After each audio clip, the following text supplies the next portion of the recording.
All right, so you know how sometimes your brain just won't quit? Like it just keeps replaying stuff, going over and over things? Oh, yeah, I know that feeling. That's pretty much my default setting. Right. It's like overthinking on overdrive. And that's actually what we're diving into today. We've got this fascinating piece from, well, a fellow overthinker.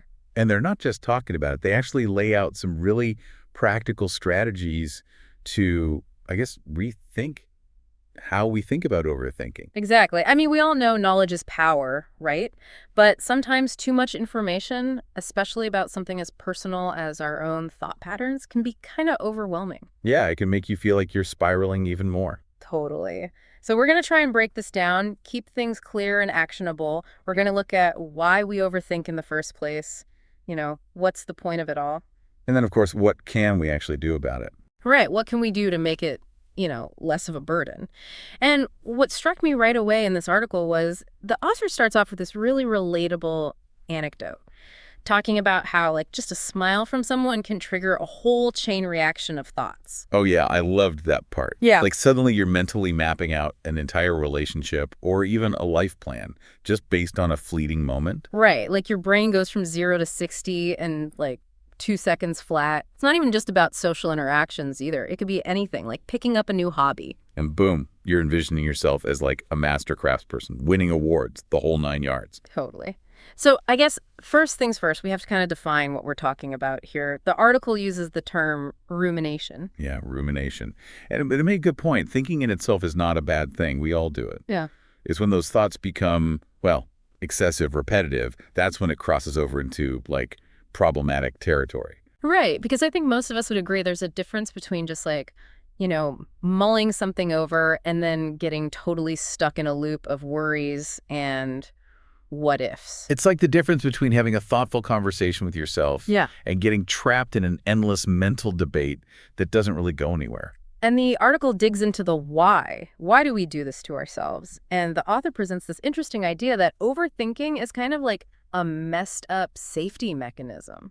Like our brains are trying to protect us from failure or even like the unexpectedness of success by trying to predict every single outcome before we even start something. Yeah, there's this great quote. I believe that if I can predict every possible outcome before beginning a venture, I will protect myself from the sting of failure or the surprise of success. Wow, that really hits home. Right. It's like we're trying to control the uncontrollable, which, of course, we can't really do. It's like we're trying to write a story with every possible ending, which kind of defeats the purpose of a story, right? Totally. You just end up stuck, paralyzed by all the what ifs. And it makes me wonder, I mean, is this just a natural human thing, this discomfort with uncertainty? Oh, for sure. I think we're wired to seek certainty to try and make sense of the world around us. And when we can't, our minds try to fill in the blanks, which can lead to, well, overthinking. It's almost like our brains are these incredible pattern recognition machines, right? So when we've had a bad experience in the past, especially if we felt unprepared, it's like our minds go into overdrive trying to prevent that from happening again. Yeah, like, okay, let's analyze every single detail, come up with a plan for every possible scenario so we're never caught off guard again. But as we've been talking about, that can backfire because sometimes you end up over-preparing to the point where you're too afraid to even start anything. Right. It becomes less about being prepared and more about just like stalling. And it's interesting, the article points out that this whole overthinking thing isn't necessarily all bad. Yeah. There's this silver lining. They talk about how overthinkers, because they're constantly running through all these scenarios, can actually be pretty adaptable when things go wrong. Oh, I totally see that. Yeah. It's like we've already mentally rehearsed for like a million different situations. So when something unexpected pops up, we're like, okay, I've kind of seen this before. I know what to do. There's another quote I loved. Overthinkers can be adaptable and quick on our feet when problems arise because we're so familiar with creating scenarios out of thin air. It's like having this mental library of potential responses at the ready. But it does make you wonder, I mean, does all this mental gymnastics come at a price? Like, are we constantly draining our energy by overthinking everything? That's a great question. And that actually leads perfectly into the next part of the article, which is all about practical strategies for, well, rethinking, overthinking. Right, because, okay, we've talked about the why, but what can we actually do about it? And they start with something really simple, but I think so important, self-forgiveness and self-acceptance, like recognizing that, hey, this is how your brain works right now, and it's okay. Yeah, it's like giving yourself permission to just be where you are without beating yourself up about it. Exactly. And the article suggests using these little mantras, almost like little reminders for yourself. For example, for those past situations that keep replaying in your head, they suggest saying things like, it's okay, I am okay. It's like a way to offer yourself some compassion, some closure, even if you can't change what happened. And for the worries about the present or the future, they suggest phrases like, let it be, or it will work out. I love that. It's like a way to gently nudge yourself back to a calmer state of mind. Right. It's not about ignoring your feelings or pretending they don't exist. It's about like choosing a different response. And then they talk about getting into your body, which I thought was really interesting. Oh, yeah.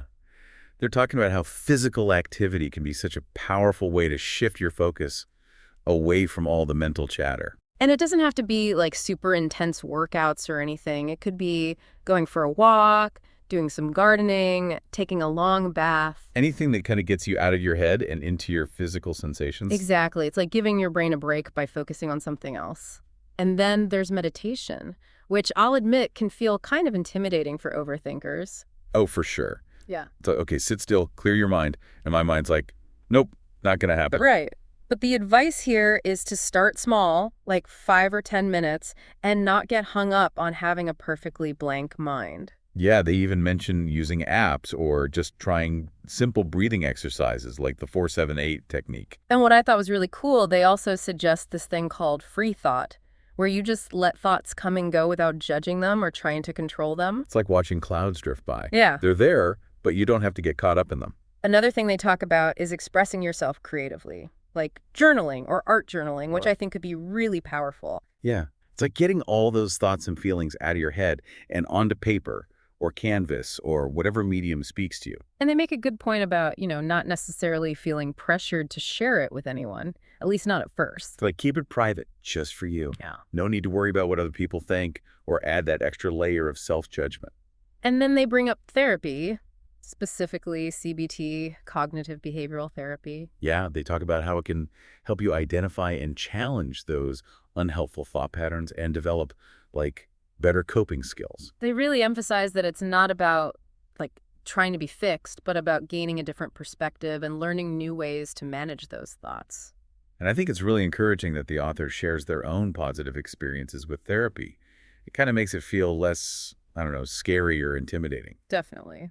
So putting it all together, the main takeaway here is that completely stopping overthinking might not actually be the goal. Yeah, they're not saying, okay, just stop thinking so much, because that's probably not realistic for a lot of us. Right. It's more about like learning to live with it in a healthier way. There's a quote that really sums this up.